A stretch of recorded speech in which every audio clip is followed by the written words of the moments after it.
Hello, everyone. Thank you for joining us today. And we are very glad that you have taken out your time. You have taken out your time and joined the webinar. So let's begin without any delay. I'm Vaishnavi Thakur, a PhD student at the University of Tokyo, and I'll be your facilitator for today's session.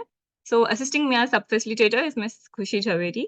And today's webinar focuses on studying and working in Japan, aiming to promote education in Japan and inspire students to pursue higher studies here. So this is organized by the University of Tokyo India office, and we have invited experts from various universities across Japan to provide valuable information and guidance on various programs offered at their institutions. So Japan boasts the world's third largest economy and the highest employment rate among other developed G7 nations, making it a great destination for skilled professionals. But unfortunately, due to the lack of awareness, many students opt for Western countries for their higher education. So the goal of the Tokyo India office is to bridge that gap, dispel any misconceptions about Japan, like language, such as language requirements, tuition fees, and provide answers to your questions. So if you have any queries, please post them in the Q&A portal. We'll have a team of panelists and also the university representatives to assist you. So let's dive into the webinar. I would like to invite Ms. Sakshi, the Assistant Manager of the University of Tokyo India office, to provide us with more details about today's webinar and more details about the University of Tokyo India office.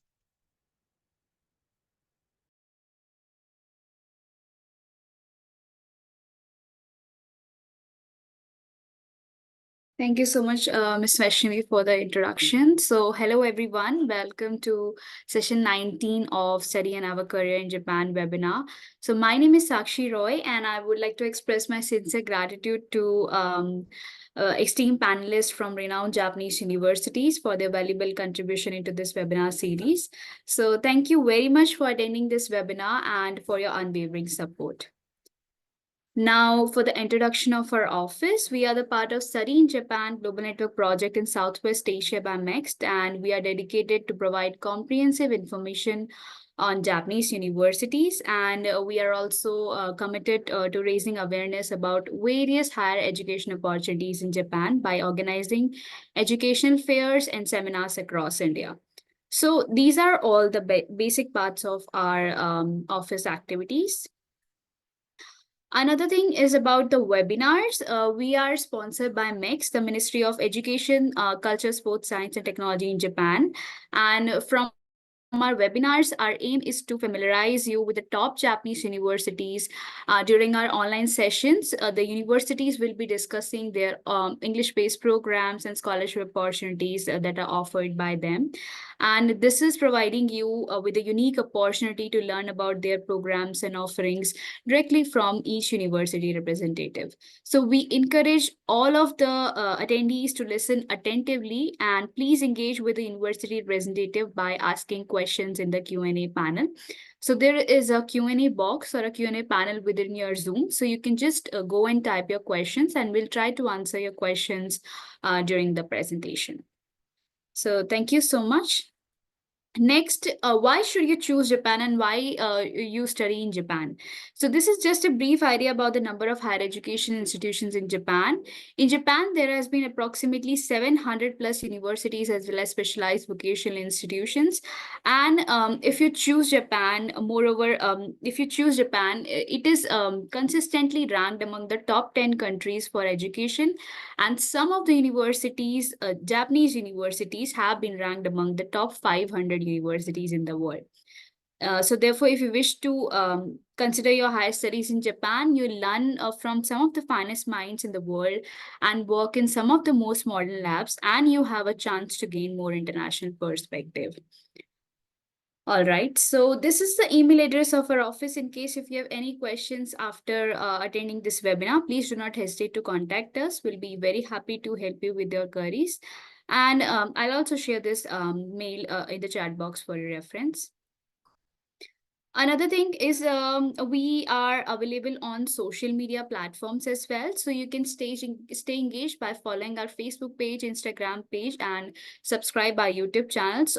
If you would like to access our previous webinar recordings, you can find them readily available on our YouTube channel. And it would be very grateful if you can like and subscribe to our YouTube channel for more such videos. Yeah. So that's all from my side today. I request all of you to please stay tuned with us till the end of the session, and I hope this webinar will provide you with a valuable and fruitful information about studying Japan. So thank you very much. Please pay attention and please enjoy the session. Yeah, thank you. Thank you, Sakshi-san, for the valuable information. I hope students have gained information about where to contact in case of assistance. And let me share the agenda slide.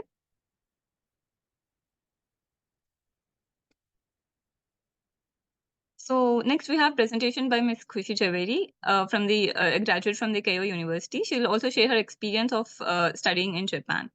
So you can start your presentation, Khushi. Thank you so much. I hope you can see video, and I'll just give me a minute. I'll share my screen as well.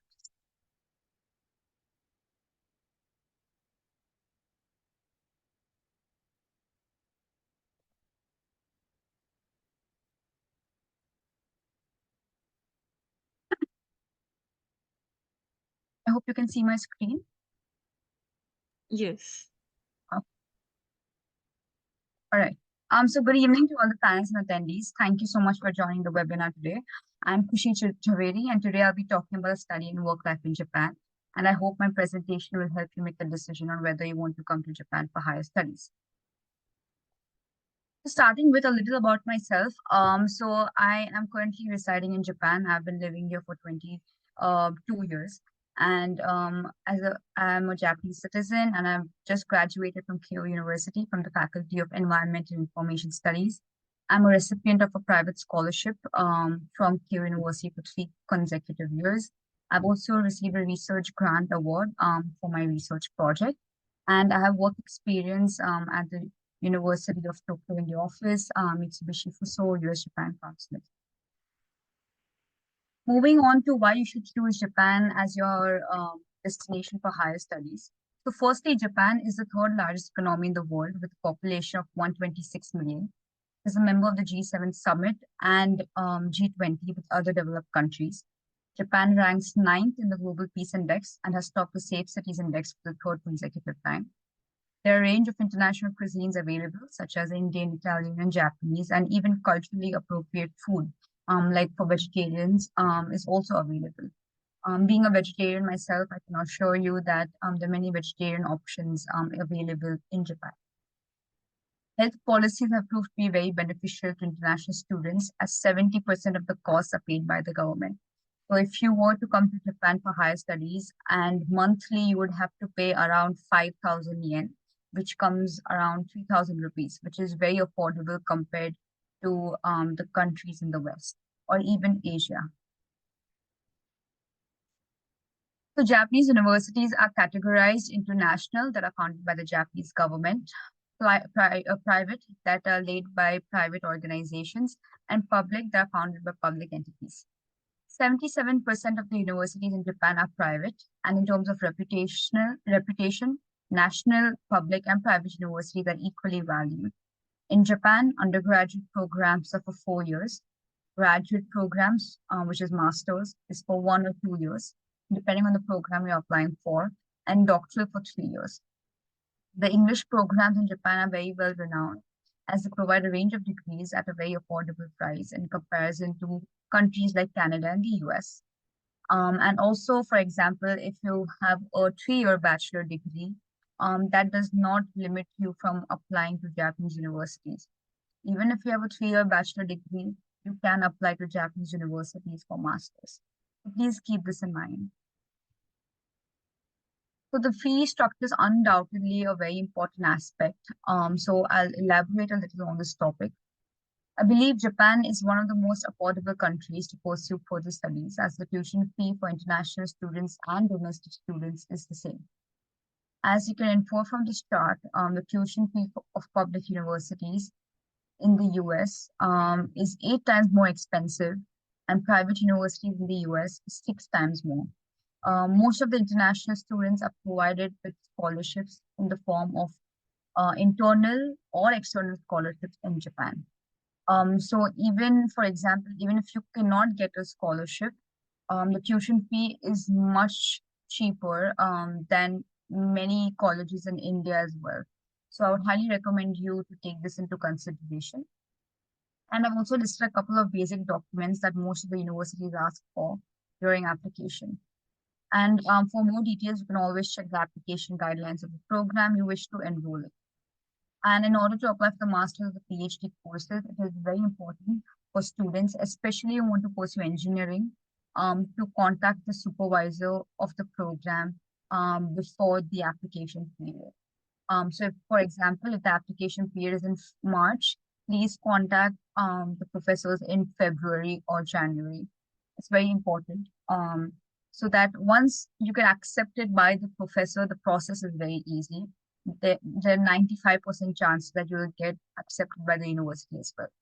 So the only important step for master's and PhD students is to get accepted by the professor. Next is job prospects. So in Japan, visa procurement is a very easy process. It's not very difficult like it is in Canada or the US or even Europe. It is very easy, and student visa can be upgraded to working visa um, immediately. So once you get a job here, you can get a working visa and you can start working here. In case you're not able to find a job, you can get the Shukatsu visa, which is the job hunting visa. So if you have that visa, you can take 6 months or a year to look for a job in Japan after graduation. Then is Japan has the lowest unemployment rate. Its unemployment rate is only 2.34%. And as many of you might know, that Japan has an aging population. So there are many opportunities for international students to pursue a future in Japan. And multinational companies are recruiting students from across the world. Graduates tend to work at multinational companies like Google, Toyota, Amazon, Rakuten, TCS, and many more. So there are some companies who require Japanese proficiency. However, many companies do not. So it really depends on your field. But of course, having a Japanese proficiency would really help you get a job. But even if you don't, I think you should really consider Japan, at least for education. Salary, the average salary after graduation is 2.5 million yen per year, which equals rupees 17 lakhs, which is a lot more than you would ideally get if you graduate from Indian university. So yes, please take these aspects into consideration before thinking of studying in Japan. And yes, without taking much time, I'll talk a little about my life in Japan as a student and as a working professional. So from my personal experience, I can certainly say that my university has opened doors to several unexpected but worthwhile opportunities. And you can see many of these experiences from these pictures. I joined the university. I joined Keio University with an interest in the field of sciences. But Keio University particularly gives um, a lot of academic avenues for students to explore different fields. For example, you can also, if you're, for example, interested in engineering, Japanese universities give you the freedom to explore other fields as well, whether it's biosciences, quantum computing, business, anything that you're interested in. It doesn't really restrict you. It does not follow the conventional paths. So this is one of the most important aspects of Japanese universities that you will definitely not be able to find in India or anywhere in the West. So in terms of my experience at Keio University, from attending baseball events to participating in hackathons and clubs, every experience has been unique and memorable in its own way. Also, students are supposed to join lab, which is called Kinkyukai in Japan, through which one gains hands-on experience in their field of interest and works on their research under the guidance of a professor. So in my case, I worked under a very good professor. I was very fortunate to have worked under a very good professor. And the professor also suggested ways in where I can expand my research. So you can also apply for grants. You can also apply for conferences using the funds that the university provides. So this is a great opportunity for students who want to do research in Japan. So yes, to sum up, I highly recommend students to consider studying in Japan, as it will certainly be a fruitful experience without having to spend a lot on education. And that brings me to the end of my presentation. I hope I've been able to give you the students and the parents an insight into the study and work life in Japan. And I look forward to meeting some of you very soon in Japan. Thank you so much for your time, and I hope you have a great informative session today. Thank you. Thank you, Kushi-san, for your valuable presentation and for giving glimpses of your study life here. And let's move on to the next presentation. So let me share the agenda slide. So in the university presentations, we first have the Niigata University. So to give a brief introduction about Niigata University, it is established in 1949 and it stands as a leading national university in Japan, offering a vast spectrum of programs across 10 faculties and 5 graduate schools. So it has a bustling student community and also an international student community with a vibrant and supportive environment, enriched by its scenic location near the Sea of Japan. So it not only beyond the classrooms, its research also goes into the fields like medicine, agriculture, and also into the more fields into the practical aspects of the of any department. So to provide more details about the Niigata University, I would like to invite Professor Satish Kumar from the Faculty of Science to give an introduction about the field science related programs at Niigata University.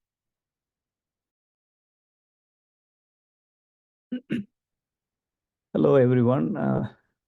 My name is Satish Kumar. I'll start sharing my screen. Just please wait for a moment.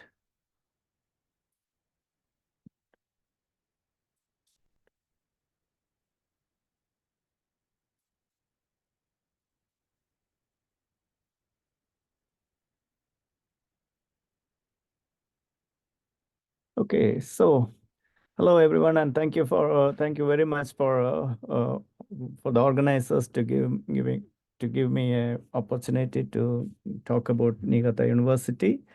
Actually, I'm Satish Kumar. I did my PhD in Japan. It was quite long. It's almost 30 years before I came to Japan in 1994.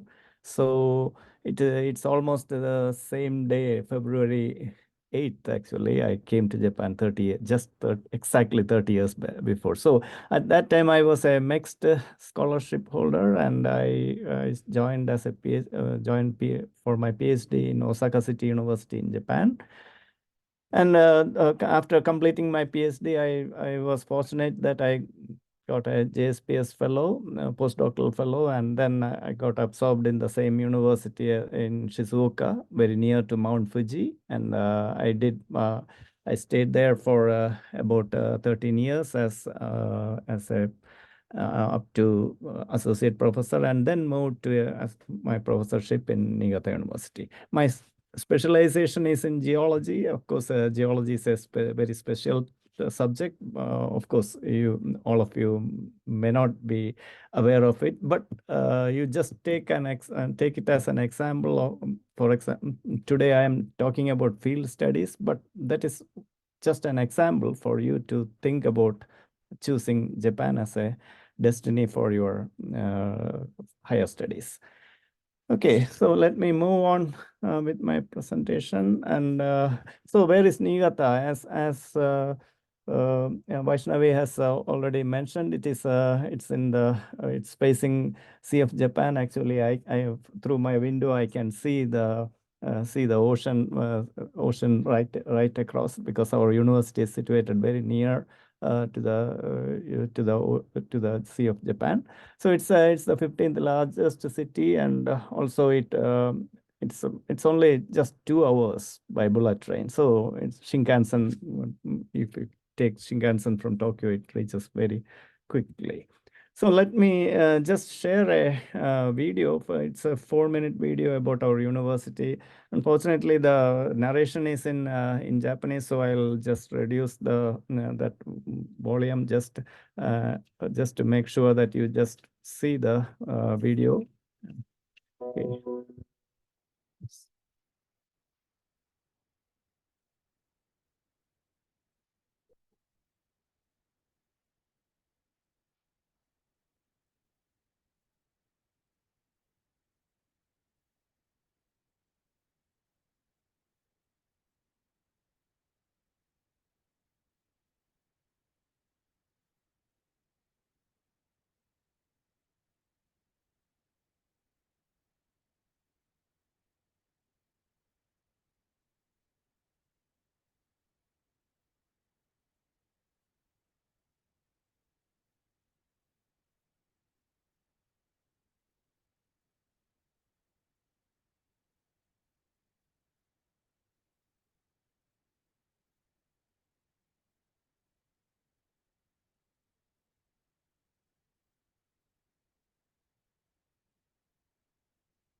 新潟大学には、五十嵐キャンパスと旭増キャンパスの2つのキャンパスがあり、10の学部と5つの大学院、約1万2000人の学生が集う総合大学です。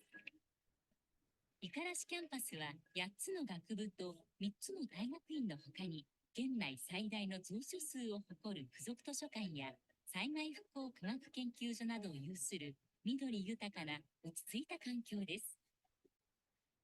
旭町キャンパスは医学部、歯学部、2つの大学院の他に医師学総合病院や脳研究所など優れた環境が整っており、国立の総合大学らしい新潟大学ならではの学びを実現しています。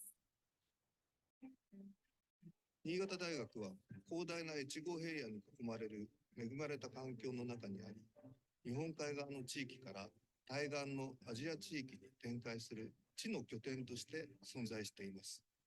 本学は自立と創生を全学の理念に掲げ、優れた教育と研究、さらに社会貢献を通じて、地域のみならず世界の発展に着実に貢献してきました。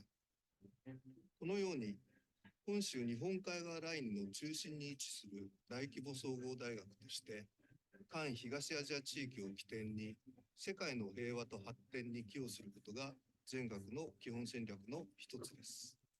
多様な教育と研究の機会を得ることができる総合大学、新潟大学において皆さんがタフでしなやかな人材として成長されることを私たちは全力で応援し支援します。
Okay, so that was an introduction about our university, and I will just move on quickly with the rest of my presentation. So the details which I am showing here is about the facts of our university, how many students, how many teaching staff, student ratio, and what is the ranking of our university, budget, space, and everything.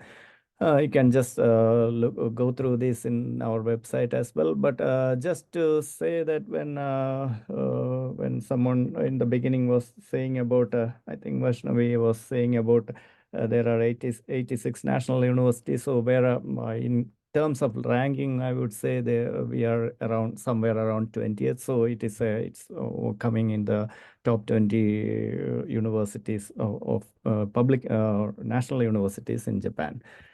So as mentioned in the video also, we have 10 faculties, 37 different programs, which are undergraduate programs for students who in all these different subjects.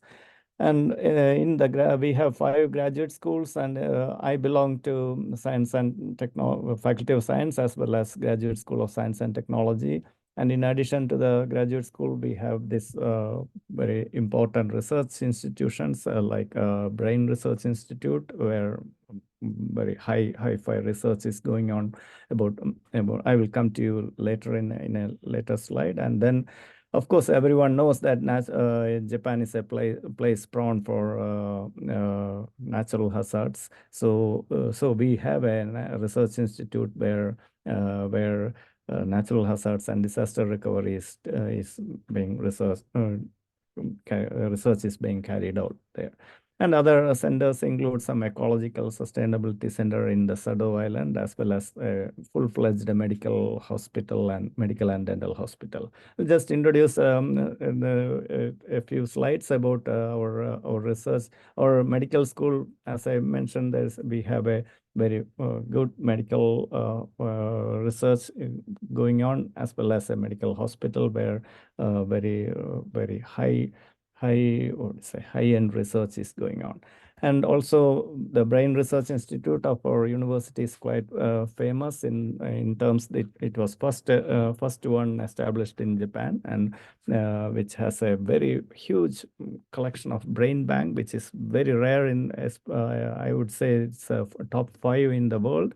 Where we have human brain bank in our which we use for research activity. And in the engineering, we have a very strong high solar power research, or hydrogen using solar power. The researchers are working on ways to produce hydrogen that is the future energy targets. So these are some of the topics, but today's my own research is related to field studies. I will just introduce you one of our newest project, which was accepted by MEXT from 2022 to 26, a 5-year project on which is a student inter-university student exchange project, which is based on field science research. So for this we have tie-up with 5 Indian universities and one university from Sri Lanka and 3 from Australia. So it involves online. It's a hybrid project which we teach students online as well as on site. So the student mobility is given in the given below, but these are related to those students who are in these 9 universities. So the point here is that we produce this kind of research projects, and we produce the lectures as well as live videos, which will be uploaded in the JV campus, which I will introduce to you later on. So what we do is that the major topics which are concerned to this project is mainly field research. So for that, a group of professors in geology who are especially working on different hazard research, hazard research, as well as such as volcanism, volcanic eruptions, earthquakes, landslides, and those kind of things, as well as basic geology research. We go to field in different parts of the world, and also inside Japan. And also we have a separate environmental science program in our faculty as well. They do do a lot of different ecological studies, environmental biology, physicochemical changes in environmental sciences. And also we have an integrated program on field science research between, this is an integrated program between Faculty of Science and Agriculture. So we have a strong agriculture faculty where we, a lot of fields based, means agriculture based field studies are also going on. And this field science research program involves environmental as well as ecological and disaster science all together. And just in the situated very near to Niigata is an island, what we call a Sado Island, where our Niigata University has a ecological station, or Sado Island Center for Ecological Sustainability, where we study about the peculiar type of forest and ecosystems in forest, as well as birds and marine life. So they have a very well organized programs for international students as well. And as I explained, we explained before, there is a research institute for natural hazards and disaster recovery. So actually, in the perhaps many of you might have heard the New Year in Japan, we had an earthquake here in Niigata, but fortunately we were not severely affected. But of course, we don't know where it comes, when it comes. But still, we are all prepared for that, and so it is nothing to worry about it. And this research institute makes a lot of surveys around surrounding university and in these regions, and suggest which area is more what do you say, more feasible to live when you are here. So it's a very, what do you say, how can I say, very good opportunity that you learn about this kind of hazards, and then try to live anywhere in the world, wherever you are.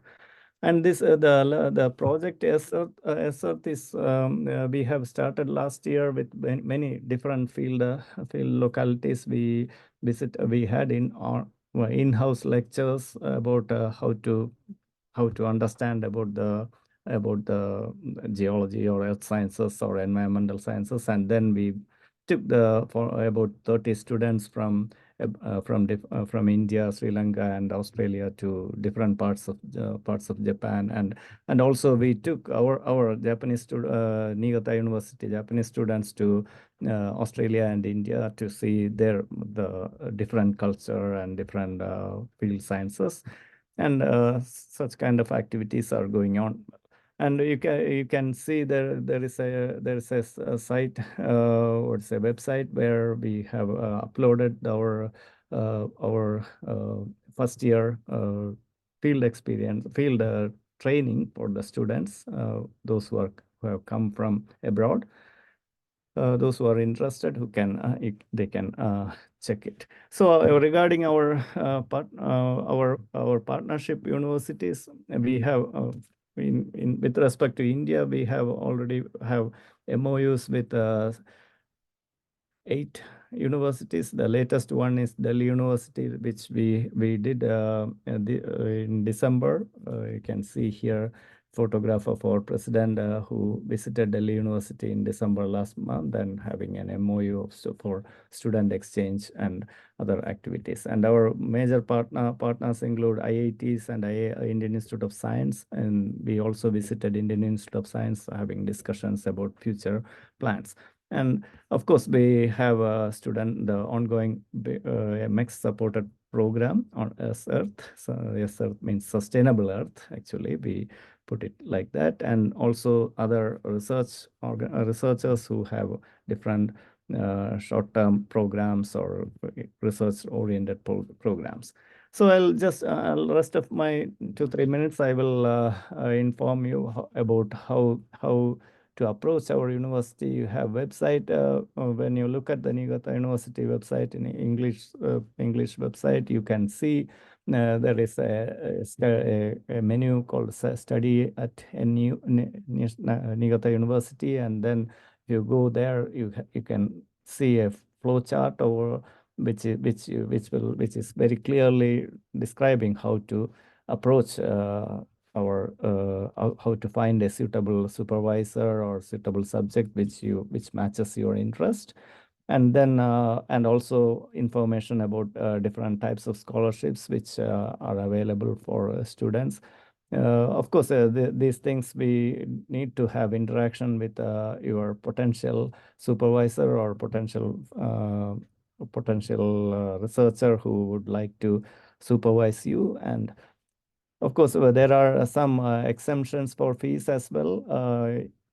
We have almost how many of the students who get half or full exemption. Full exemption is very less, but half exemption of fees is also available. So this kind of data is available in the website, and through the flow chart you can see how you can contact us and get the details of our admission procedures.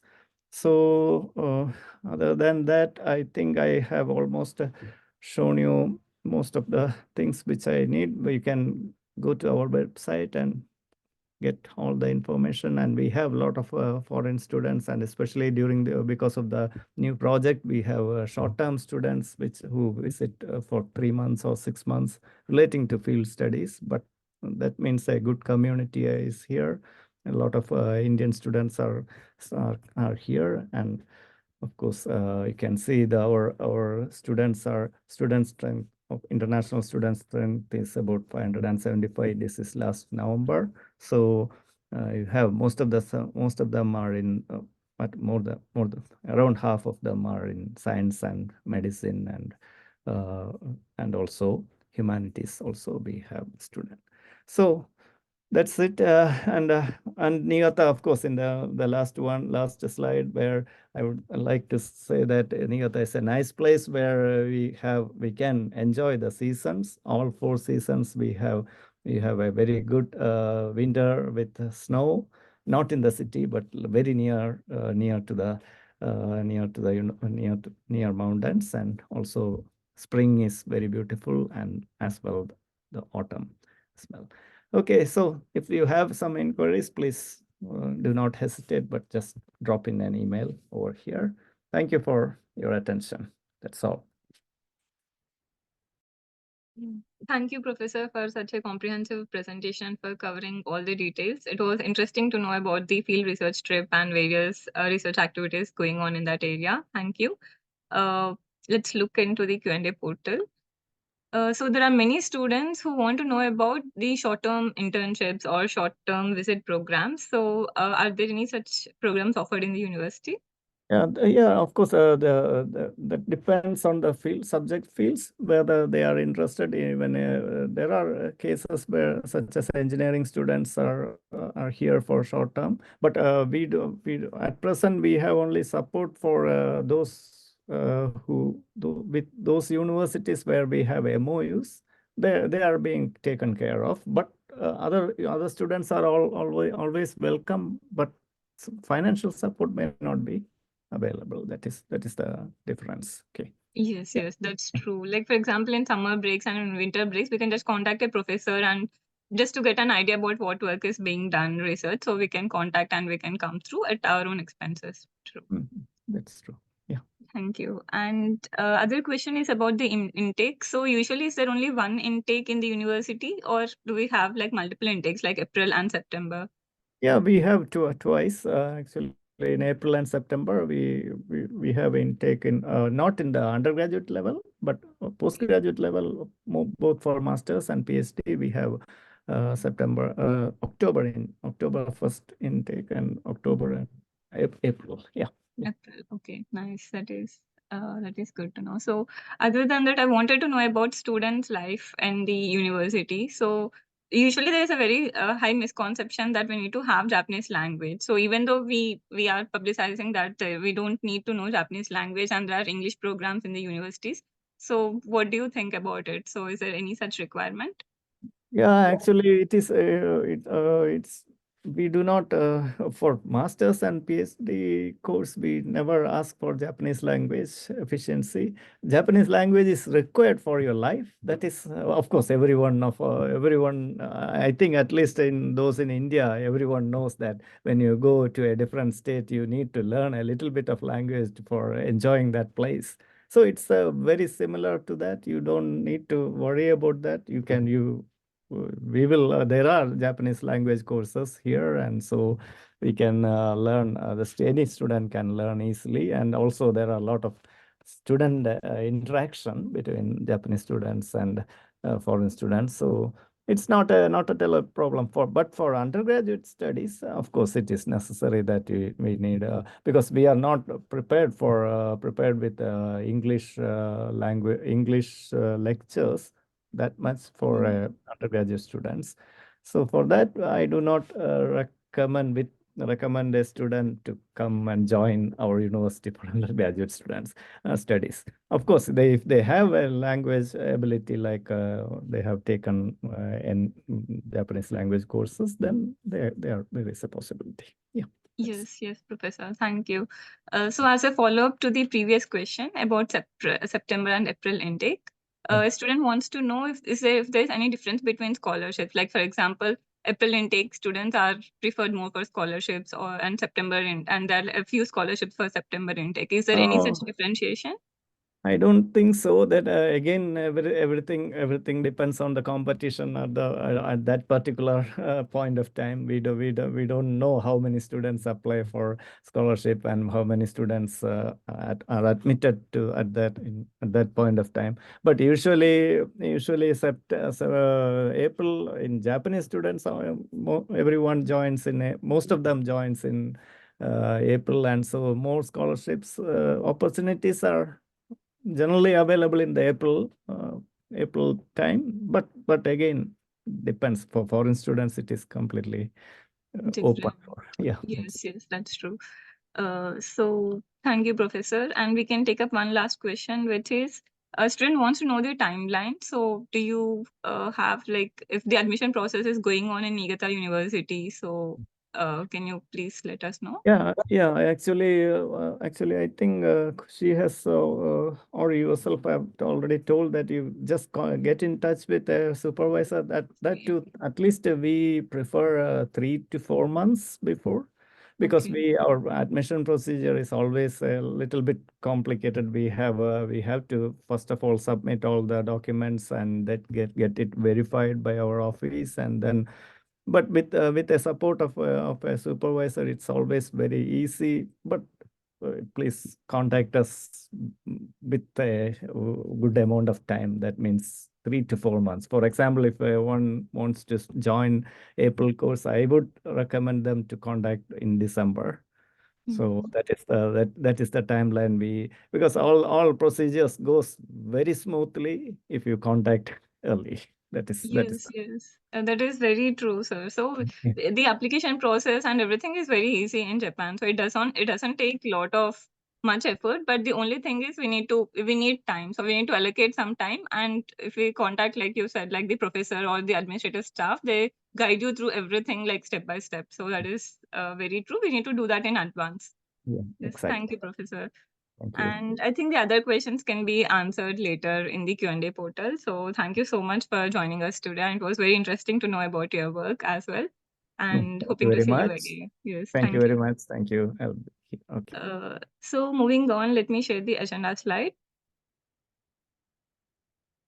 Yes, so we are done with the Niigata University, and moving on, we have the next university as the Kyoto University. So today we have Miss Minori Kaya and Miss Mariko Iwamura from the Admissions Assistance Office. And we are also joined by Professor Michael to give us more details about Kyoto Universities and the procedure to get admission for the graduate studies.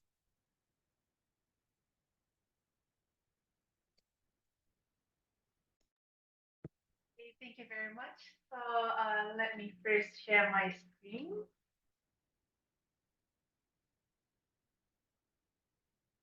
Okay.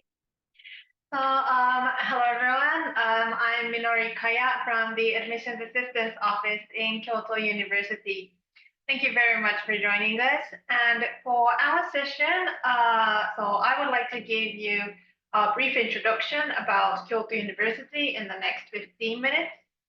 And after that, I would like to welcome Dr. Michael Koch, who completed a doctoral program at Kyoto University and is currently an assistant professor here. So then he can share with you his experiences of studying at Kyoto.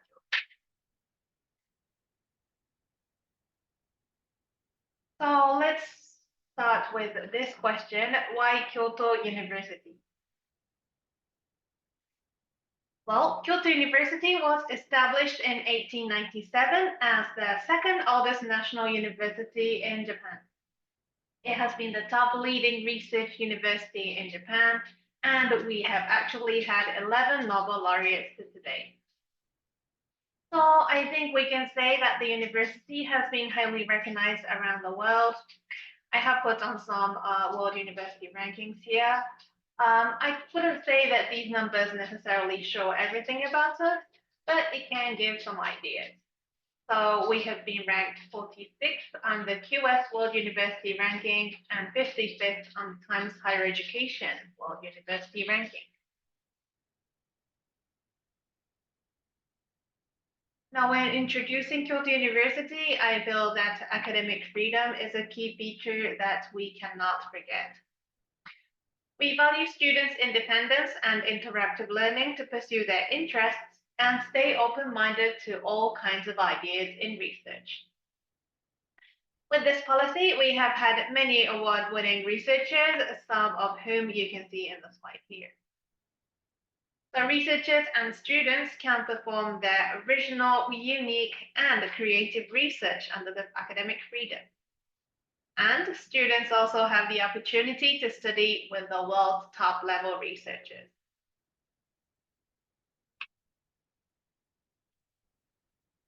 Now this here is the map of Japan, and the area colored in blue is Kyoto Prefecture, where we have our 3 campuses: Yoshida Campus, Katsura Campus, and Uji Campus. There are also 43 off-campus research and educational facilities within Japan,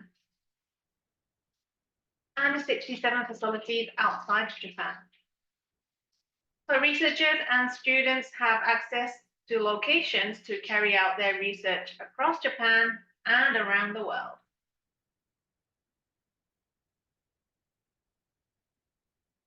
Now, in Kyoto University, there are more than 22,000 students in total and 3,000 international students. Now, currently, most of them are from Asia, but there are students from all around the globe.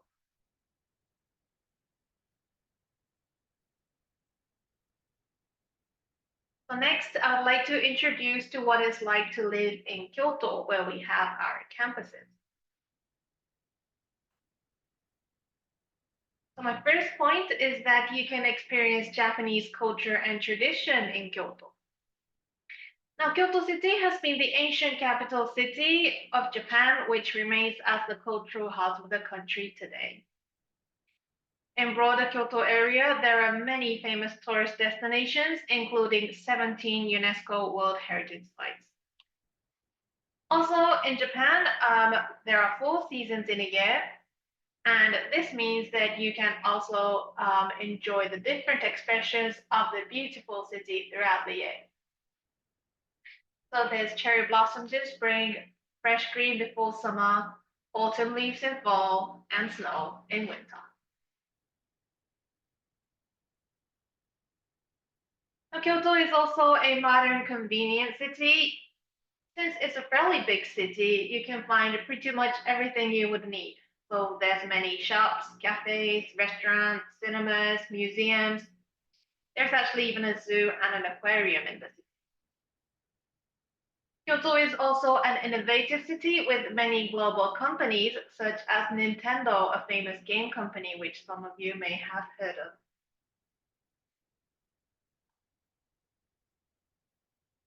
At the same time, Kyoto City is a student-friendly city. It actually has a very high proportion of students in its population.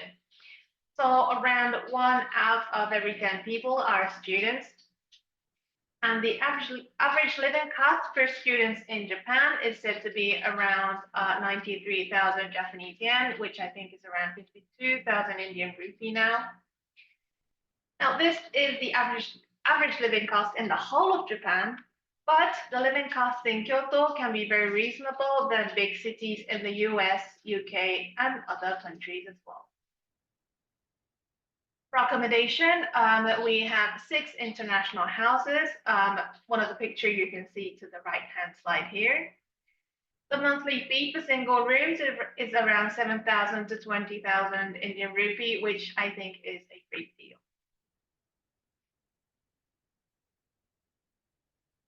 Talking of the expenses, tuition in Kyoto University is also quite reasonable. This is the same for both domestic and international students, and the tuition per year is around 300, tuition per year is around 300,000 Indian rupee every year.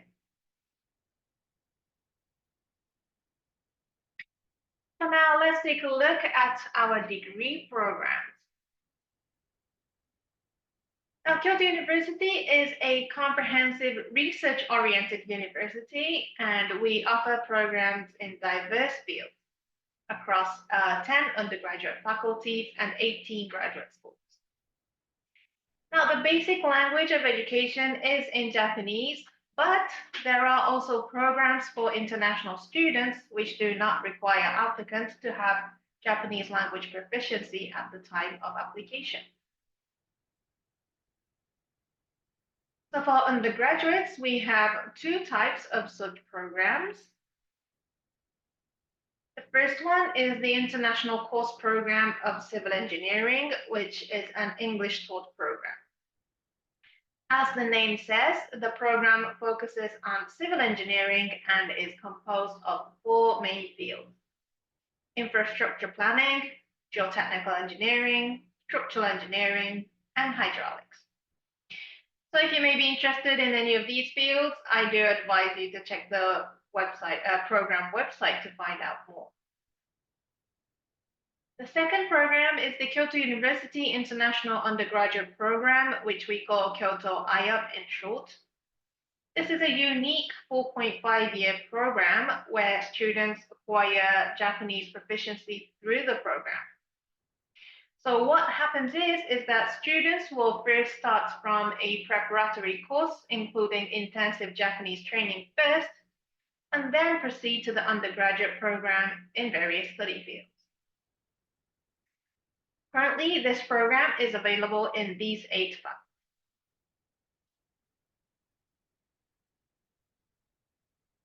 For graduate programs, many graduate schools offer English taught degree programs. So let's take a brief look through what kind of programs they are.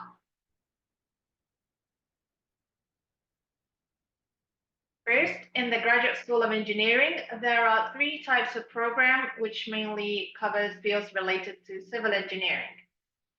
They are programs in management of civil infrastructure, urban and regional development, and human security engineering fields. In the Graduate School of Informatics, there are also 3 programs, as you can see. They are Intelligence, Science and Technology course, Social Informatics course, and Communications and Computer Engineering course.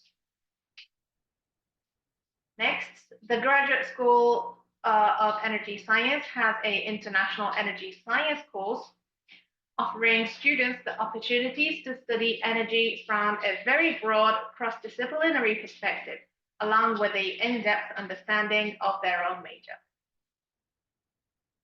The Graduate School of Agriculture offers the special course in agricultural sciences, which focuses on the future of life, food, and the environment from global perspectives. Next is the Graduate School of Biostudies. In this school, researchers from different backgrounds, such as molecular and cellular biology, agriculture, medicine, pharmacy, and engineering work together sharing the common language of cells, molecules, and genes. The Graduate School of Science offers a program in primatology and wildlife research, which focuses on the study of non-human primates and other wild animals in order to promote their conservation, health and welfare, and also to advance our understanding of wildlife and human nature. At the bottom is the Graduate School of Global Environmental Studies, which offer a program for students interested in applied environmental management, and also another program for those interested in pursuing environmental research and academic study. There are also programs in social science fields. For instance, the Graduate School of Economics have the East Asia Sustainable Economic Development Studies. This program will enable students to acquire advanced academic knowledge and practical skills, which will be necessary to contribute to sustainable development in East Asia as academic researchers, government officials, social entrepreneurs, and so on. The Graduate School of Management offers international MBA program, which helps students develop a vision and acquire the skills needed to achieve their ambitions and expand their career choices. Areas of expertise will cover business leadership, service and hospitality management, and finances and accounting. There are also some joint and double degree programs which are available in the graduate schools of management, economics, and letters. Now, for those who could not find their preferred study area in the programs that I've mentioned, there may still be opportunities to study in English outside of these programs, depending on the laboratory and the supervisor.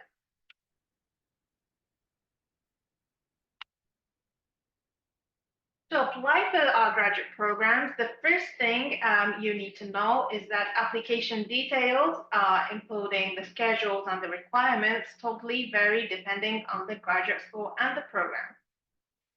Therefore, I do advise you to find the graduate school in which you are interested first, and then check the admission information on the school's website. The last topic from me is about scholarships. The first scholarship I'm introducing here is the Japanese government scholarship, so-called MEC scholarship in short. This is one of the popular scholarships among international students in Kyoto University. And this is basically a full scholarship program that can cover the living expenses, examination, admission, and tuition fees. And students are also provided with a one round trip ticket between their home country and Japan. There are two ways to apply for this scholarship, either through embassy recommendation or university recommendation. Many MEC scholarship students in our university have applied it through the embassy recommendation. And for this one, application opened around April for the last year's round, but there is a possibility that it might be earlier for the next year's application. And the details are expected to be announced on the website of the Japanese Embassy in India. Now, there are also scholarships offered by private foundation. We actually select and nominate candidates for about 60 programs every year. And one of the scholarships that I have put on here is the Asian Future Leaders Scholarship Program. This is also a full scholarship that covers the living expenses and admission and tuition fees. The eligibility requirement is a bit unique. So if I were to introduce some of them, this is a scholarship for those expecting to enroll in a master's degree program at Kyoto University and have or are expected to complete their bachelor degree at one of the designated institutions. Now, the designated institutions in India are as listed on the slide here. If you are interested, please check further information on the scholarship website. So this is all I have to say for now, but since I have just rushed through all the introduction, if you do have any questions, please feel free to contact us through the email address here. But on your inquiry, please do make sure to indicate what degree level and study area you are interested in so we can provide you with appropriate information. Thank you very much for listening, and I will now pass this on to Dr. Cox. Dr. Cox, are you there? Yes. Hello. I hope I'm audible. Mm-hmm. Yeah. Great. So as I can see, there are about 82 participants from India. So I'm really happy to see a large participation and interest to study for your higher studies here in Japan. So I'm Michael Koch. I don't have any presentation, and I'm just going to talk to you freely. I'm an assistant professor at Kyoto University in the Graduate School of Agriculture. And I come from Meghalaya in India, and I did my master's at IIT Guwahati. And then I came here to Kyoto University to pursue my PhD. I came here through the MEXT scholarship in the university recommendation route. I got the scholarship for 3 years. Right. So in this, I have just about 5 minutes. So I want to talk to you mainly about why I chose Kyoto University. And number two, something about career prospects after your studies here. And number three, maybe in the end, I'll just talk a little bit about life here in Kyoto. So why Kyoto University? So as you just saw in the presentation by Kaya-san, Kyoto University is a research-focused university. There is a heavy or very large emphasis on original fundamental research. And there is great amount of independence given to not only master's students, but even not only PhD students, but even master's students to pursue your own avenues of research. You can integrate concepts from various disciplines, go attend courses all around, and you are independent and free to do your own research work, right? So that was one very big motivation factor for me to pursue my PhD here in Kyoto University. Another important point here, so I'm speaking now about the doctoral degree. Unlike if you would go to the United States, you would have to do 1 year of coursework to attain your PhD degree. That requirement is not there here. You can directly enter and immediately start your research work, and in 3 years you can get your degree. So that was one very nice plus point. And another point here, I think many participants in this call and from the questions that I've seen are from the science and engineering departments. Here, when you come for your higher studies, for your master's or PhD here to Japan, you enter a lab. So this is where it's slightly different from India. So each lab here is headed by a professor, and then you have a hierarchical structure. The lab also has an associate professor and an assistant professor. And you enter that lab, and then you are part of that lab and that unit. And throughout in your research work, you get feedback not only from your seniors, from postdocs, but you get feedback from assistant, associate, and the professor himself. So that's a really nice interactive, and means the more feedback you get, the better, right, in research. So that's a very big plus point. So now I'll talk a little bit about careers here. So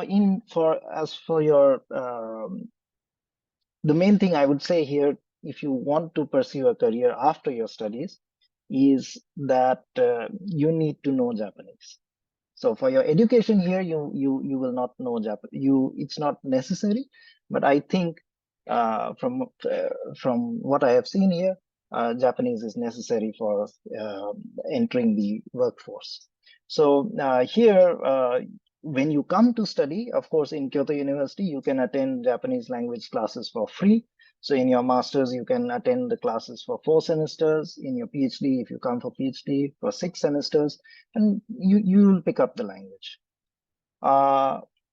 And even then, if you do not are not able to pick up the language, I have friends here who have got jobs even without a very high level of Japanese, but then they are required to keep on studying and improve their level. Right. So that's it. Finally, I am happy to see the large interest in your participation. Kyoto is a really wonderful place.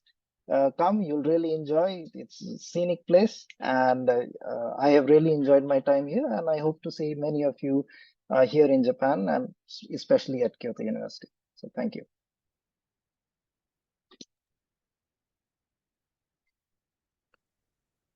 Thank you, Michael-san, and thank you, Minori-san, for the wonderful presentation about the Kyoto University. So we are already running a little over time, so I think I'll just pick 1 or 2 questions from the Q&A portal. So about the scholarships for which Ms. Minori-san has mentioned on the in the scholarships data. So is it applicable for the MBA programs as well? So are the same scholarships applicable for MBA, or do they have different scholarships? Okay, so the MEC scholarship is available for those interested in MBA programs as well.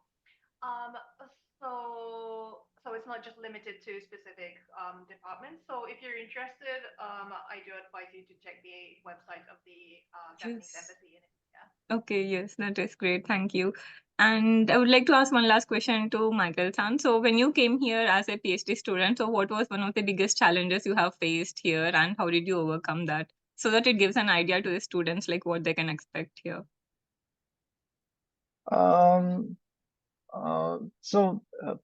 Challenges are mainly in when you could do a PhD, the challenge is the PhD itself, right? So, really, so like I said, the feedback from as many people as possible who can really help you and guide you, that is important. And yeah, so that was really helpful. And yeah, the independence to pursue what you want to do. That is really powerful here. So there is no pre-structured pathway like you have to do this. No, it's not like that.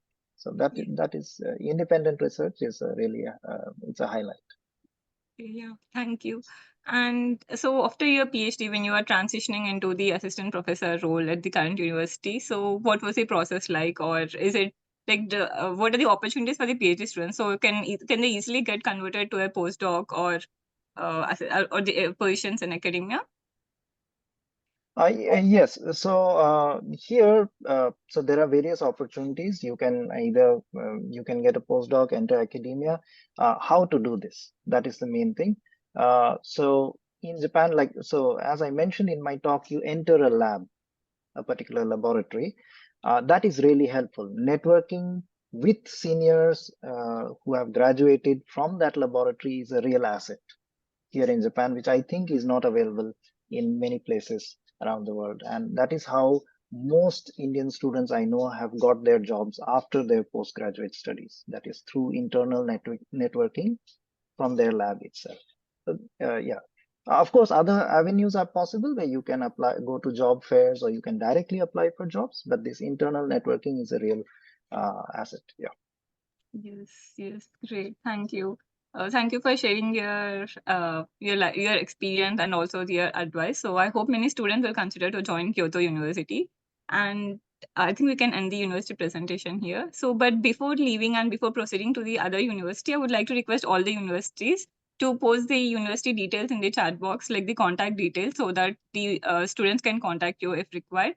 So I think even Niigata University can post their contact information on the chat box if possible. So thank you once again for joining us today. Let me share the agenda slide again. Thank you. So we have almost reached the end of the webinar, but we have one more university to go, which is the Hokkaido University. Hokkaido University was established in 1876, and it has around 13 faculties and graduate schools, which offers very diverse offerings, which from media and communications to technology.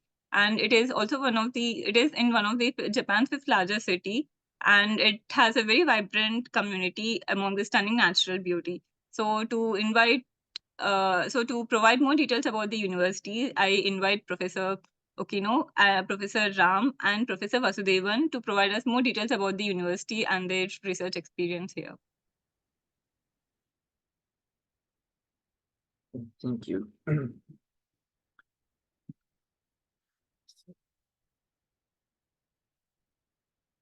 Hi, I'm Tatsufumi Okino. Welcome to Graduate School of Environment Science, Hokkaido University. Today, I want to introduce only the Graduate School of Environment Science in Hokkaido University. Okay. Then especially the English program of Environmental Earth Science for Sustainable Society, which we call EPEES or EPES. Okay, so this program provide graduate studies, both master's and doctoral courses, and the program is conducted entirely in English, so no Japanese ability is required. Also, online entrance examination is also available. So to take the online entrance examination, you need to apply for the EPES program. Okay. Then our graduate schools have 4 divisions. So the Division of Environment Science Development is treated with integrated environment science. Division of Earth System Science is based on Earth Science, and Division of Biosphere Science is based on biology. And Division of Environmental Material Science is based on chemistry. So most of courses are focusing on the natural sciences. Okay. Then a few laboratories is working for social science. As for the entrance examination, to start the program in April, you need to take the entrance examination in August or February. Okay, so 1 month advance application is needed, but this is official application. So probably before that application, you need to contact the prospective supervisor. Okay, so to start the program in October, you need to take the entrance exam in August. Okay. Then important thing is English proficiency test score like TOEIC or TOEFL or IELTS is required. So I know most of you are native English speakers. Still, this English score is needed. Okay. Then you might need to take some written exam or oral examination, but it depends on the courses. So you need to check the details in the student application guidebook, which is available on the web. Okay. Like I said, online exam is available. So, but as to take the online exam, you need to apply for the EPES in April or October. So, for example, August exam, you need to apply in April. So really in advance. Okay. Scholarships, of course, if you have mixed scholarships, embassy recommendation is good, but also our graduate schools accept 8 scholars every year. So that through university recommendation system. So this is a quite good chance, especially this program focusing on the South Asia. So the Indian students have more possibilities. Okay. Also, Hokkaido University provides some scholarships. So the details should be, you should contact with the prospective supervisor about the scholarships provided by the Hokkaido University. Okay. The most important thing is to find your prospective supervisor. Okay. Visit our website. You can use this QR code.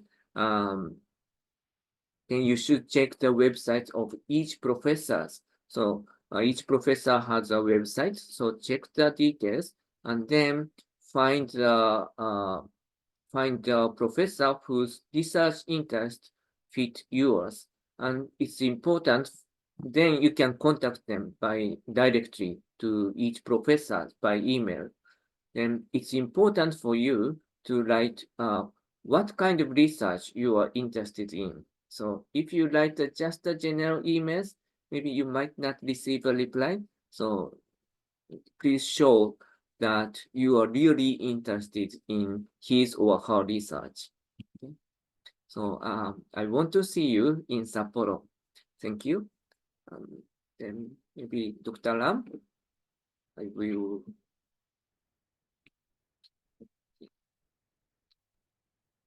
Yes.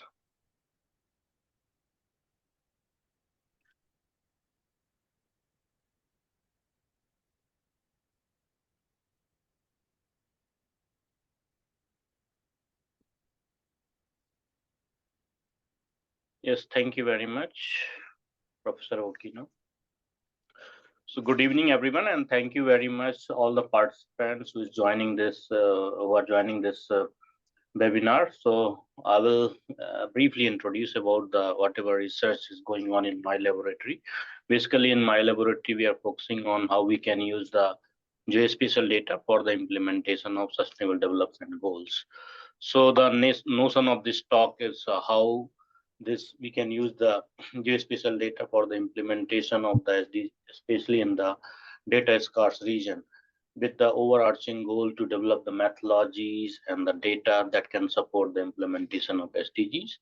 So before moving to my research part, I would like to share briefly about my education and academic experiences. So basically, I'm from India, and I completed my bachelor's and master's from India. In 2009, I moved to Japan as a PhD student, and I got the Max Scholarship, and I completed my PhD in 2012 from University of Tokyo.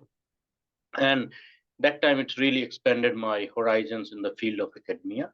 And after completing my PhD, I worked in different institutions in India, in Japan, as well as in Germany. And currently, I'm working at Hokkaido University as an associate professor, as well as I'm also director of Global Land Program Japan Nodal Office.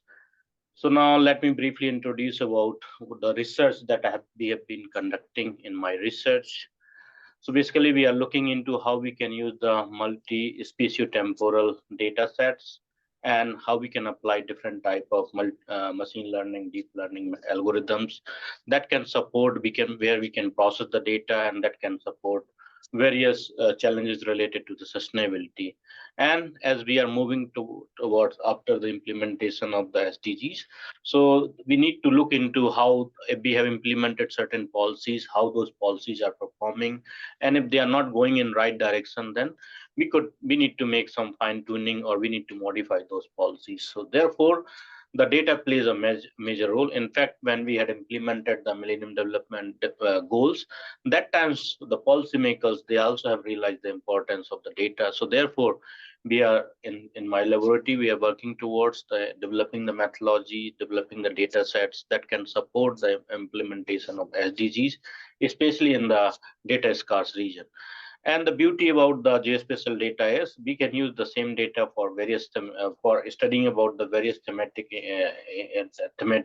information. Like we can use the same satellite data to study about the food security, to study about the challenges related to the poverty, the biodiversity, ocean ecosystem, water ecosystem, urbanization, forestry, climate change, and health and education. So that is the beauty about the use of the geospatial data. So interestingly, as you can see here, these are some of the pressing challenges that world is facing today. Like we are facing a problem related to food security, poverty, biodiversity, etc. And if we are integrating all these thematic information in a GIS platform, where we can integrate the information about the population, human settlement, infrastructure, rainfall, temperature, and if we can bring all these information in, and we can apply various kind of machine learning tools, then we can come up with some of the ideas and we can solve some of these pressing challenges. So that's we have been doing in my laboratory. And so basically we are contributing towards the implementation of the SDGs, and we are applying the mix approach of multidisciplinary and interdisciplinary and transdisciplinary approach. So basically, especially in the data scarce region or developing countries, the data is the biggest challenges. So in my laboratory, we are working towards using the processing various kind of satellite data that is coming from the various sensors, optical, SAR sensors, LiDAR sensors. We are also working towards the processing of the big data that provide us multi-spatiotemporal information. And we are bringing the concept of the data science and machine learning. We are integrating all this data, and that information we can use it for various for the implementation of or the social knowledge and infrastructure. And that finally we are sharing our products with the various kind of governments, policymakers, academia, community, and the other stakeholders. And finally, we are utilizing all this information in different sectors: forestry sector, agriculture sector, planning, and etc. So here are some of the publications that we had in my laboratory. And this is the one of the case study that we have been working with in Cambodia, where we are looking into how we can use the geospatial data as well as the field-based information for making the sustainable community forest management plan in Cambodia. So we can use all this information in an integrated way, so where we can effectively use such kind of data for effective management of the or effective implementation of community forestry program in case of Cambodia. Similarly, we are also working with this Malaysia. So as we know, like the in case of the oil palm is expanding, especially in the Borneo Island, and the government of Malaysia and Indonesia, they are emphasizing the implementation of the RSPO, that is Roundtable for Sustainable Palm Oil Production, and that can promote the and growth of the use of the sustainable palm oil products and standards. So therefore, we are looking into how we can develop some of the models that can integrate the data that is coming from different sources. We are utilizing the data that is coming from the satellite data set. We are integrating the data that is coming from the meteorological stations as well as the soil data. And finally, we are doing some modeling, statistical modeling, and integrating all this data that can help us to support us to forecast about the oil palm yield estimation. And if we have the better prediction model, then definitely it can help us to implement the policies, and we don't have to expand the oil palm plantation in case of Malaysia. So that kind of research we have been also doing in case of Malaysia. And we are also doing some kind of research-based capacity development program we have been doing at Hokkaido University. So we have various kind of experimental sites, like the forest experimental site of Hokkaido University, agriculture experimental sites of Hokkaido University.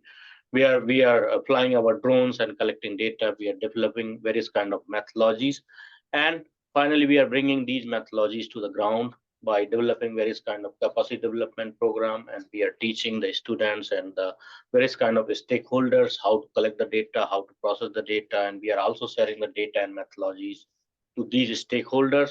So finally, we are enhancing the capacity by providing the hands-on training to those stakeholders. So that kind of like the capacity development program is also part of this university. And finally, we are working towards how we can make the data-driven transdisciplinary research. We are integrating the big data that is coming from the satellites.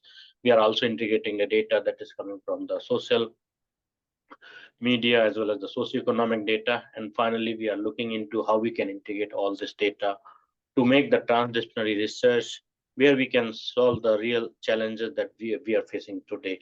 And finally, we are utilizing this knowledge to practice, and finally to help us in the problem solving, and that can help us to build the resilient society. So that kind of transdisciplinary research we have been also conducting in my laboratory. And these are some of the research facilities that we have in my laboratory. And this is the active research network that we have. And I'm also actively involved in the Global Land Program, Japan Nodal Office, where we are developing various kind of capacity development program and outreaching and disseminating the scientific knowledge in Asian region. So that is a brief about my laboratory and the research that we have been conducting. So thank you very much for your kind attention. Thanks a lot. either BSNS.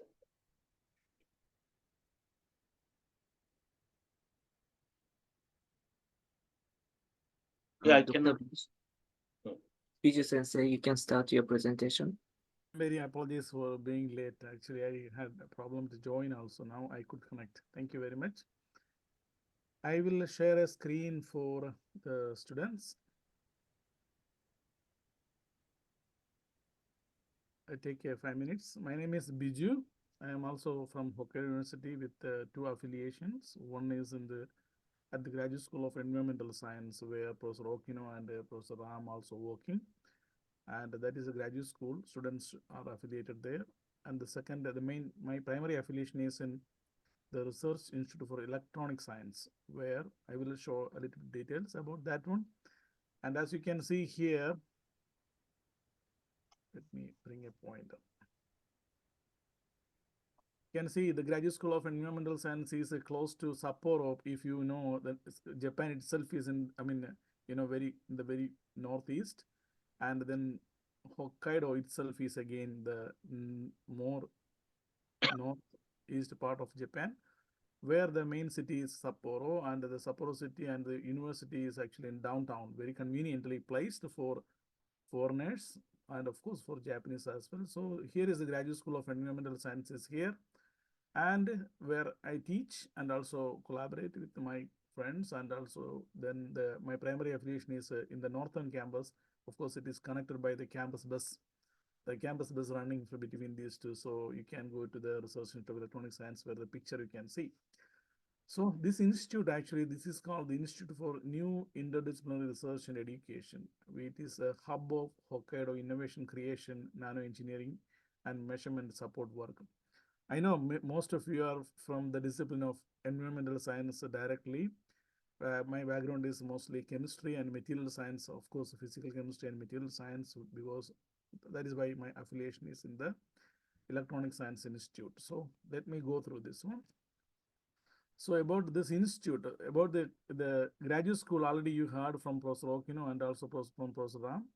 About the institute, actually, this is a five-star alliance between 5 universities. One is a Kyushu University, and then Osaka University, and then we have Tokyo Institute of Technology and the Tohoku University and Hokkaido University, where the Research Institute for Electronic Science is the collaborating institute, including 130 laboratories. And the primary interest is the interaction of young researchers, international brain circulation, and creation of new academic discipline for this institute, where we have so many Indians, actually postdocs and students already there. Of course, not only from India, from all over the world. And we have different research sections. I can show you here to develop new interdisciplinary research. We have material science, biology, photonics, mathematics, and green nanotechnology in our institute. So there is actually a very strong collaboration between professors and laboratories. I can show you very little about that one. So for example, one is about materials and molecular science. So where I have the laboratory of photonic nanomaterials. And there are many other laboratories in the institute.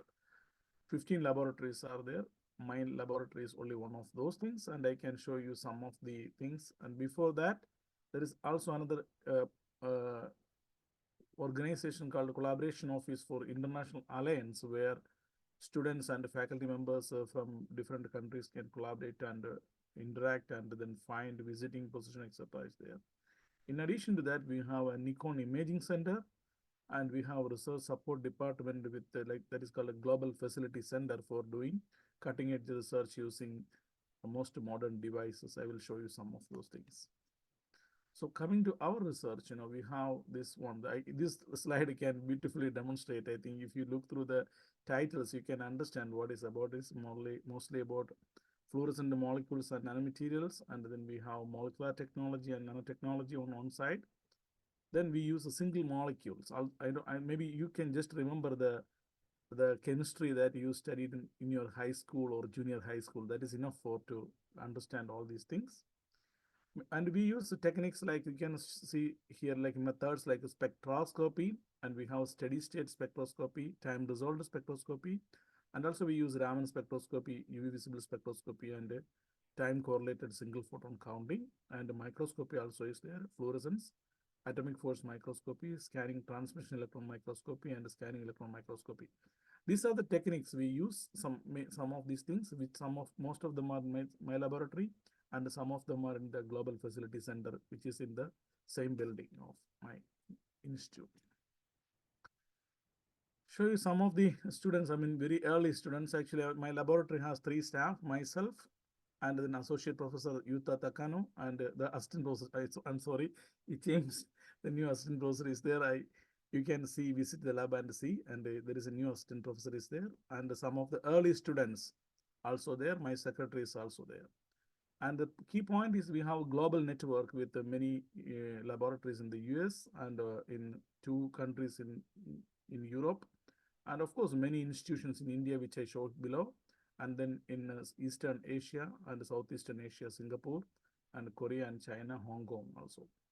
So in India, mainly we have collaboration with IIT Hyderabad, IIT Bombay, IIT Madras, and IISER Trivandrum, IISER Pune, and also JNCSR with the SUBI and the Calicut University, Cochin University, and Mahatma Gandhi University. This is the main centers I have collaboration and contact or interactions. And some other members, very recent members, are some of them already left, and new members already there, but I could not update the website, so I just took it from the website. Some collaborators also shown here, and you can see many Indian faces there, And most of them, actually, many of the students I showed you in the previous page here, they are all now in other places, like where we place. One is in Rice University, another one is Michigan State University, one is an AVH fellow in Germany, Humboldt fellow, and now he's a senior Humboldt fellow.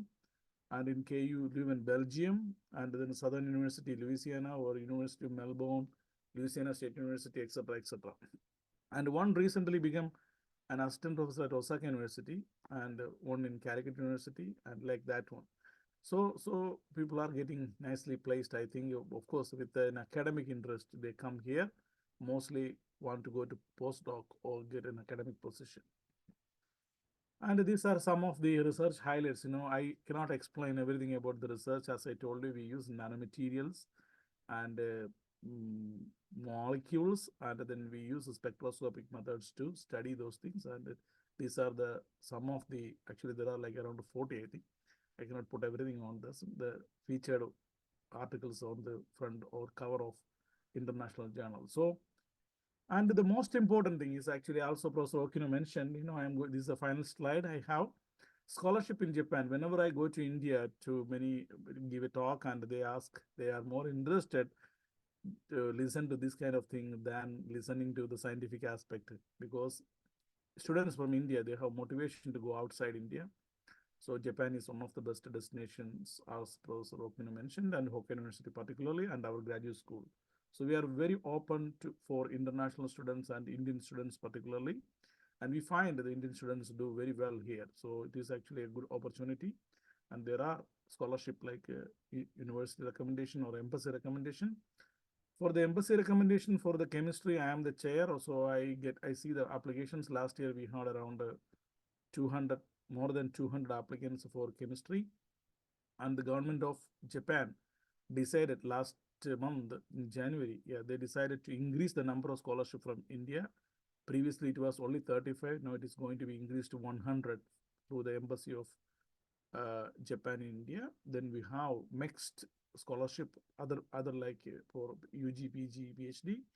Then JST is also supporting, and now they are changing the program from the DX program into new program.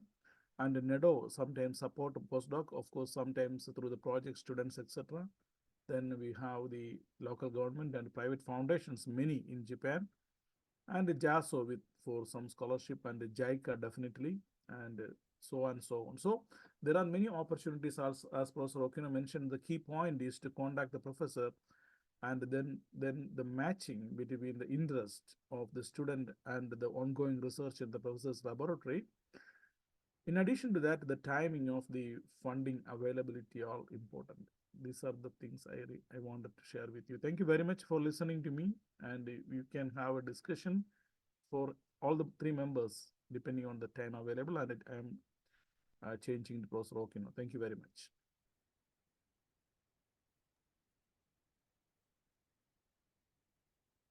Thank you, professors, for such enlightening presentations and giving us glimpses into the research in the Hokkaido University. Thank you very much. I think we have a student here as well, Ms. Shraddha. So I think Professor Ram would interview the student. So I think I'll hand it over to Professor Ram. Yes, thank you, Vaishnavi. So yeah, I have one of my PhD student, Shraddha Krishna Panda. She is now doctoral first year student. She's a Max Fellow, Umbogagakso Embassy recommended student. She joined last year. So I have a couple of questions that might help other participants to frame their research or to frame their the study in Japan. So first, Shraddha, thank you for joining this session. So Thank you. first question, what is your academic discipline and what motivates to select that particular field? I did my bachelor's and master's in zoology and environmental sciences, followed by a couple of projects in national institutions in India, which really motivated me to understand what is happening, like because of climate change, how ecology and human lives have been changing, and then I framed my research for PhD in this field. Okay, so great. So as you mentioned, you are coming here for PhD. So what what are the factors that influence to take a decision to pursue a PhD in Japan, and why you particularly choose Hokkaido University?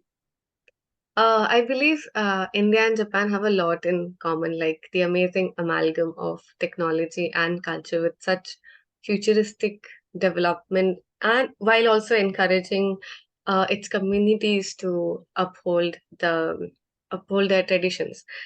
That's why Japan and Hokkaido, personally, since it was my first country outside India to study abroad and such an important study. So I wanted to start really slow, and I didn't want to get overwhelmed by such busy and big cities. That was the reason why Sapporo. And Sapporo turns out to be the perfect, I would say, like it's not too fast but not too slow. Very good, very student friendly, and full of vibrant seasons. And I'm glad I chose Hokkaido University because it provided such international student support system when I needed when I first came. I didn't obviously had that language expert. Like I didn't have um confidence in my Japanese, but because of the student support, it was very nicely done. All the paperwork and everything. And also we have very flexible language learning programs, huge number of international students, and a wide range of subjects and courses to choose from.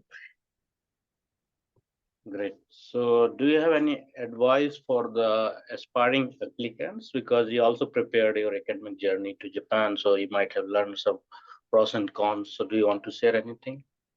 Yes, I think first and foremost, excuse me, one must know what they really want to know, what they really love to learn, and not don't fall for fleeting trends in topics and subjects. Like I believe everything is important because at the end of the day, it's just you, your study, and your motivation. So, but obviously, try to conceptualize sustainable development goals, interdisciplinary studies into a topic around your topic to make it globally acceptable, which also aligns with many international and national scholarship goals. Great. So could you please, because I have noticed most of the students, they struggle to find a supervisor. So what's your strategy was, or how you was successful to find a researcher or identifying the leading research in your particular field, like you mentioned about the sustainability fine. Yes. I think it was more or like the same process that Okina Sensei also mentioned. I think firstly, I tried to talk to my primary contacts, like my own supervisors and researchers that studied abroad. And I did really get an idea about the Japan itself.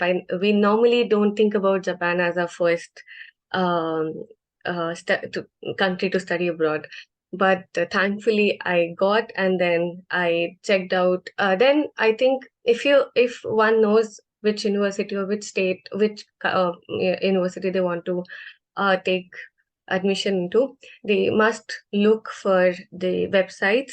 I think it's more than enough. Every information is there. All the subjects, all the supervisors, researchers are listed there, and there is no harm in reaching out. Please reach out and ask questions. Ask them if please ask them with your research interest. Like, this is something that I want to do. I have read your research, and you're doing these projects. Are you willing to take me in, or something like that? And if they really like your research and think that you're suitable for the lab, they will take you in. Or you can always ask for their recommendation, or they want to recommend you to some other professors who are doing certain research that the student is doing.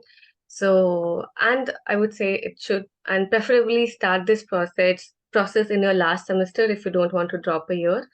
And yes, there's no harm in reaching out. Yeah, great. So, like, do you have any suggestion about the scholarship opportunity for masters and PhD student? As you know, like this next, especially the MSc recommended, is very competitive.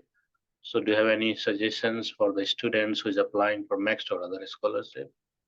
Yes, securing scholarships is very essential to study abroad. It lifts the weight of financial stress from your head, and you can freely do your study. So I would say keep an eye on these scholarship websites like MEX, JASO, JSPS, and everything, but also university-specific scholarships. Your prospective supervisor will definitely guide you in if they are willing to take you in. They have certain scholarships which are less competitive, which are like project based, or which are privately funded.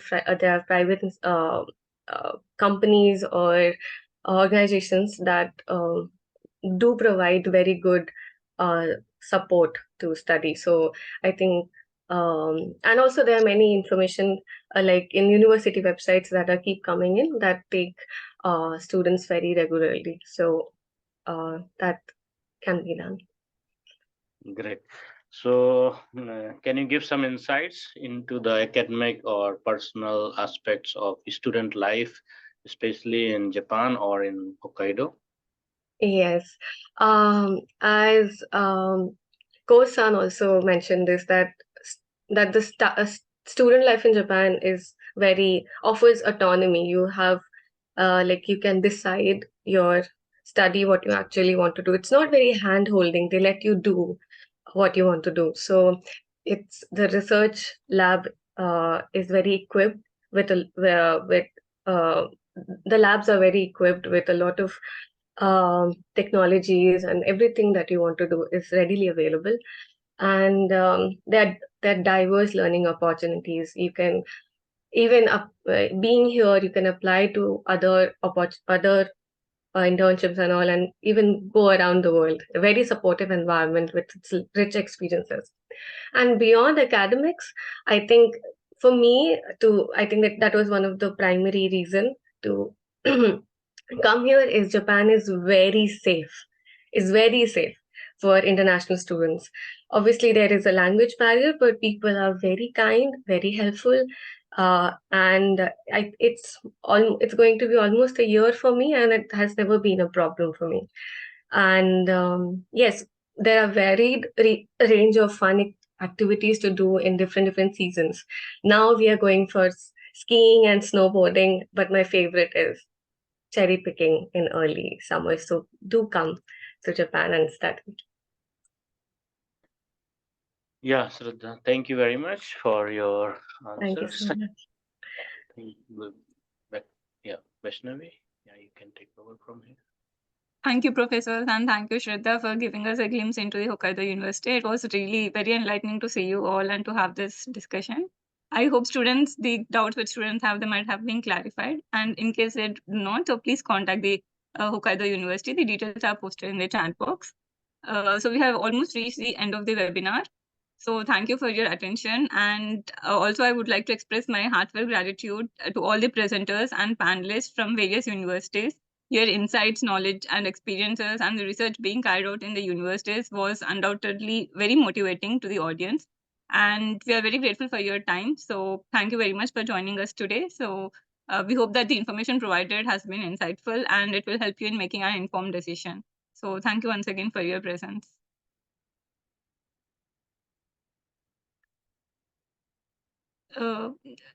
Before leaving, if there is more, if you would like to subscribe to our University of Tokyo India office, so please refer to this QR code so that you can stay tuned to the upcoming webinars as well.